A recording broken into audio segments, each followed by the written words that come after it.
some surprising news, which a lot of you can argue it's pretty mixed, but former Senate Majority Leader Harry Reid has passed away at age 82. Now, it's pretty ironic since about a week ago or so, they just renamed the airport after him. Now, maybe they knew what was going to happen, but he passed away at 82. He had cancer. Maybe this is why he didn't run for another term. And not to mention, this has been a significant year with the political establishment. And by the way, in case if you're wondering, I'm driving on Pacific Coast Highway, Laguna Beach, now heading into the city of Dana Point. I'm spending the holidays here with my family. He basically, yeah, passed away. And wow, I'm just out here, putting some really cool Calvin Harris music on. Man, what a year. First of all, the Nevada Democratic Party saw a change of power. They got replaced from people who were not so much of a fan of the Harry Reid establishment. And not to mention the fact that, well, you can see he just passed away. So this is going to be a significant change in the political machine.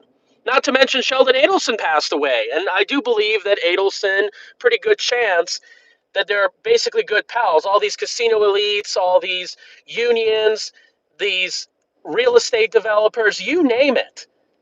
They were all one part of machine, and now it seems like it's breaking down. More people are waking up about election meddling, the vaccines, the immigration, the financial system, the list goes on. And what has this guy done for us? He voted for the Iraq War. He voted for all these military interventions, the banker bailouts. Correct me if I'm wrong. He was totally pro-globalist, got huge campaign contributions from the major corporations and the wealthy elites. So what has he done for us, really? And later on, in order to cover up, to boost his support for being a crook and a sellout, he had to rely on immigration. This is why he kept pumping DACA, Astrid, Silva, all these other folks. So this man has passed away. We're going to see what's going to happen, what's the reaction going to be. I know a lot of you guys want to celebrate, but you got to do it carefully because, you want to be still quite respectful. But man, what a day. And to think we just renamed an airport for him. Look, I think it's really time. And by the way, I heard he hasn't even been to the ceremony because for obvious reasons. Maybe we got to do it back because a lot of people are unhappy. They should do a poll of whether people like the airport renaming plan. And I can tell you this, folks, people are not happy. Yet again, you have to understand that if it weren't, not only for the immigration, but for the campaign finance system and the fact that you have literally most of the people living in one county, which covers the entire population of the state, he would have been able to essentially gain a lot of power.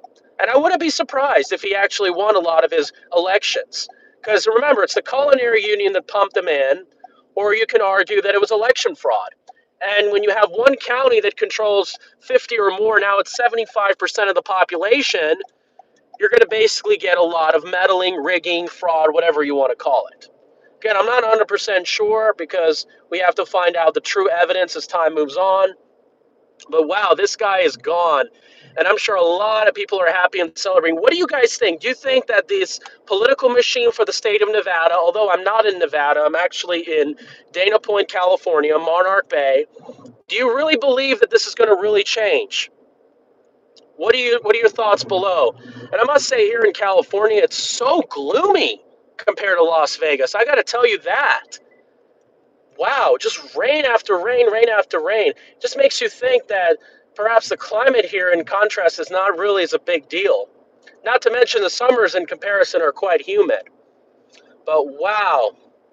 And I guess we can really see maybe one day, well, Mr. Murren is going to be next because I think he's had a lot of power, probably even more than Harry Reid. Remember, these politicians are just puppets. That's who they are.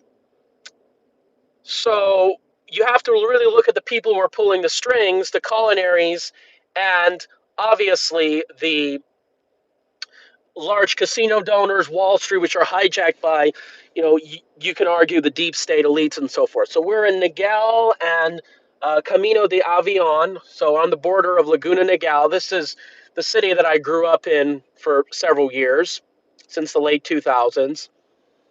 Well, I guess this state has a lot of problems of its own. Feinstein, Boxer, you name it. Wow. Javier Becerra. The state's got a lot of cleaning up to do. The problem is a lot of Republican voters have left the state. And I do believe Harry Reid knew that California was going to indirectly ruin Nevada, because what happens is they're like, California, okay, we can raise taxes, make things worse, and people are not going to give a damn because they want to live by the ocean. But then Nevada is like, okay, we can raise the bar a little bit because at least we're still attractive compared to California. So this is how California has indirectly ruined Nevada. And we know, obviously, Feinstein and Reid are very good pals. We know the both of them were pumping the open borders, the military-industrial complex, the Wall Street elites, the fraud and everything. That's what's been going on. And we need a clean house wherever you are. You need to start making a difference. Because nowadays, they had the corporate deep state elite media to prop these people up. But thanks to our efforts, thanks to changing technologies, a lot of these crony establishments are not going to be about it. Now, when these people are losing power, all these other issues, legal aliens, is going to lose a lot of support as time moves on. There's absolutely no question about it. We got to start confronting these politicians and finding out who is really connected to the Harry Reid establishment. Absolutely. All right. Wow. I just can't believe it. It's unbelievable. I have to say one thing, a little off topic, but one thing I really like about South Orange County, along with Summerlin, which is pretty rare in the Las Vegas Valley, is you don't see a lot of ugly, tall commercial signage. They really should do that around here. But keep in mind, Harry Reid lived in a guard-gated neighborhood, which you had to show ID in Henderson, I believe in Anthem. This is, I believe, in the same neighborhood where Wayne Allen Ruth lives. And as a result, he's a hypocrite for not willing to secure our borders. Remember, this is the same buffoon that said, yeah, well, we should be against anchor babies in 1993. What happened? Well, he became a crook over time, or I guess he was one, and he was looking for new supporters because a lot of the people of his own state was losing support. And remember, Harry Reid was a Latter-day Saints guy. And you have a lot of people, a lot of politicians who are part of the LDS community, which I think are many or even the city of Henderson, that are connected by this buffoon. Well, now he's deceased. He's a fraud. He's a crook. I can't believe it. But I guess the worst part is, why didn't the people of Nevada stand up? Well, you had the fake news, the corporate-controlled mass media, and not to mention you have this people with this illusion to think, well, they can just basically rescue things in the next election. We saw it. Well, how did that turn out?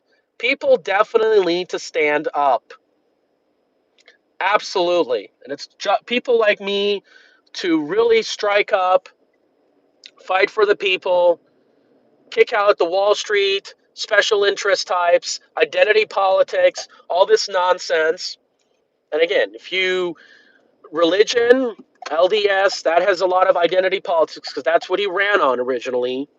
And then you can really expose that, change the game. All right, everybody, what do you guys think? Is this a great day? What do you see coming forward? Could their sons take over? You never know. Because his son, by the way, his son ran for governor, believe it or not. Here's a funny thing. At the same year where his father was running for re-election, and somehow his son got like 100,000 less votes than his father. How does that make sense? See, this is proof that there was a lot of election fraud. There's no question about it. How does that exactly work? You let me know.